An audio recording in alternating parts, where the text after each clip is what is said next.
Lucio Emilio pertenecía a la noble familia patricia de los Emilios, que era una de las 18 tribus más antiguas de Roma. Su genealogía se remonta a Pitágoras o al segundo rey de Roma, llamado Numa Pompilio. Sin embargo, Tito Livio no está de acuerdo con esta afirmación, pues Pitágoras nació más de un siglo después de la muerte de Numa y aún vivía en los primeros días de la República. Algunas de estas afirmaciones tienen sus discrepancias, pero está claro que los Emilios probablemente eran de origen sabino, y según Plutarco, los representantes de esta familia se distinguían por elevadas cualidades morales. El padre de Emilio fue cónsul y también se llamaba Lucio Emilius Paulo, y murió en la batalla de Canas, y tuvo una gran influencia inmensa con los Cornelio Escipiones.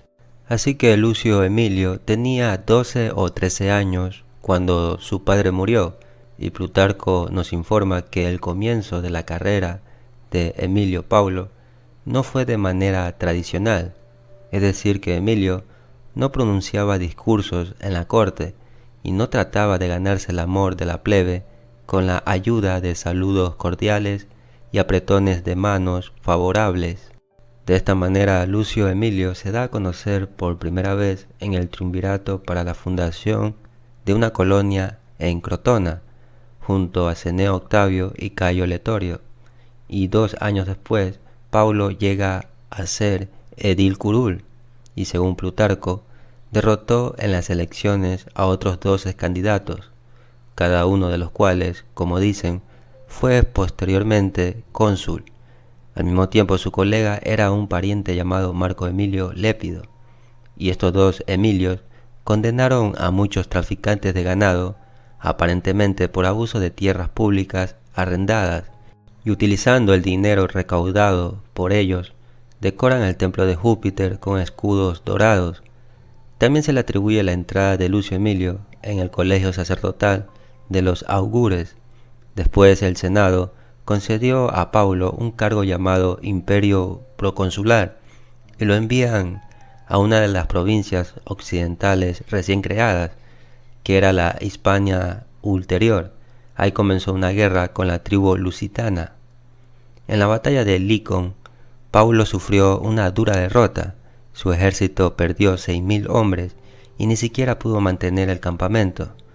Esta terrible noticia llegó a Roma y causó una impresión particularmente desagradable, ya que en ese momento la guerra lusitana no se consideraba demasiado grave. Como resultado, la reputación de Lucio Emilio sufrió un daño importante, pero al año siguiente, después de la ampliación de sus poderes, Emilio derrotó al enemigo. De esta manera, llegó a ser general romano más exitoso en esta etapa de las guerras lusitanas, pero sus victorias no fueron decisivas, ya que los lusitanos resistieron durante mucho tiempo el ataque romano. Después regresa a Roma para llegar a ser cónsul, pero varias veces pierde esas elecciones, ya que la competencia era muy alta, hasta que finalmente es elegido para ejercer esa magistratura junto con Cneo Tánfilo. Sus acciones contra las tribus locales tuvieron éxito, por lo que el Senado ordenó un servicio de acción de gracias de un día de duración. Una de esas victorias tenía que ver con la invasión de los Ingaunios, un pueblo que atacaba a los barcos mercantes, pero los Ingaunios fueron sometidos y al regresar a Roma, Emilio obtuvo los honores del triunfo. Después de esto se retiró de la política y se concentró en sus deberes sacerdotales y en educar a sus hijos. Después de varios años se disputaba la tercera guerra macedónica contra el rey Perseo, pero no se conseguía el triunfo definitivo y el pueblo exigía un general de gran experiencia y habilidad. Algunos notables presionaron a Paulo para que se presentara a la elección, y Paulo Emilio ya pasaba de los 60 años y no estaba muy dispuesto a asumir la tarea, pero finalmente, entre aclamaciones, se presentó y fue escogido junto con Cayo Licinio Craso. Al comienzo de su año consular, Lucio Emilio cruzó a los Balcanes, tomó el mando y logró mejorar rápidamente la disciplina del ejército. resolver los problemas de suministro y trasladar los combates al territorio enemigo. Al llegar al reino de Macedonia, obtuvo la gran victoria en la batalla de Pydna, que de hecho puso fin a la guerra. El rey Perseo de Macedonia se rindió y fue hecho prisionero y traído ante Paulo Emilio, que lo trató con cortesía y amabilidad. La captura del rey significó el fin del reino macedónico, pero el ejército romano permaneció en la región durante aproximadamente un año, hasta que se estableció un nuevo orden.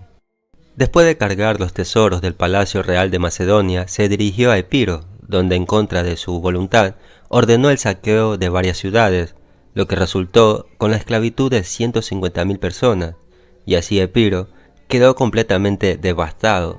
Luego avanzó a la ciudad de Orico, y allí embarcó a sus tropas para volver a Roma, donde llegó con un botín bastante considerable, que depositó en el Tesoro de la República.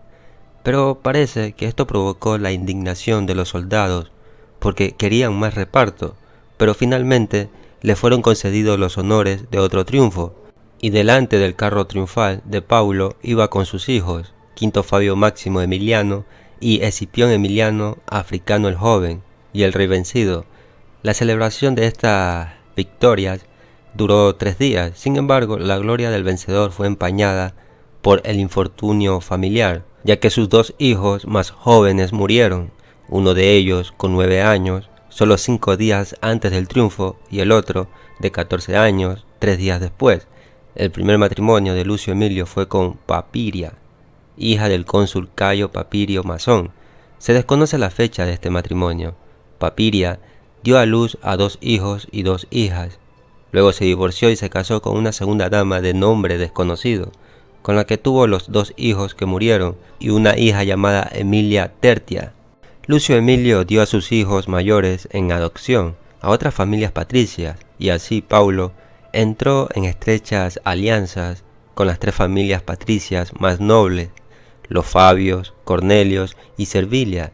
En su testamento Paulo dividió su fortuna en partes iguales entre los 2 hijos que le quedaban. Según Plutarco, Lucio Emilio amaba a sus hijos como ningún otro romano. Después del primer consulado, considerando terminada su carrera política, llevó a cabo grandes negocios, pero fue recibido por una enfermedad que después, sin riesgo, aunque trabajosa y de desesperada curación, los médicos le aconsejaron que descanse en Elea de Italia, donde permaneció largo tiempo en países litorales. Luego de una ceremonia volvió a casa y se acostó, y sin conocerse la novedad, cayó en un accidente que le privó de todo sentido y falleció. Su enterramiento fue de gran respeto y honor y digna de verse.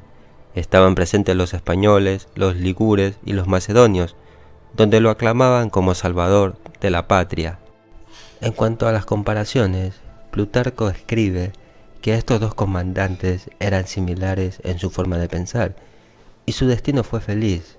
Ambos, invariablemente, tenían éxito en la guerra y derrocaron a sus gobernantes tiránicos. Además, tanto Emilio como Timoleón se distinguían por una moralidad impecable. Siendo un verdadero aristócrata y partidario de los antiguos valores romanos, Paulo Emilio nunca buscó el favor del pueblo. Fue severo con los soldados y mostró moderación incluso en el dolor cuando perdió a sus 2 hijos. Por otra parte, Timoleón se mantenía relativamente alejado del lugar de los hechos, con la cara cubierta, cuando los mercenarios asesinaron a su propio hermano Timófanes. Aunque había actuado de manera noble, no pudo razonar y quedó postrado por el dolor y el arrepentimiento, y durante varios años no pudo soportar la vista durante la tribuna o la plaza pública. Una observación de Plutarco aquí proporciona un comentario inmediato sobre el estado mental de Timoleón.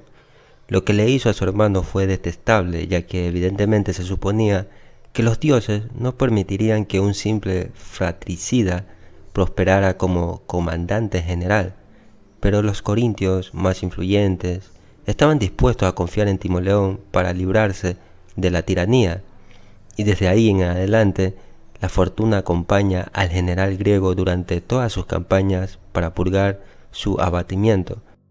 pero al parecer no podía superar sus dolorosos recuerdos y prefirió vivir el resto de su vida como una figura honrada que había ayudado a liberar a Sicilia de la tiranía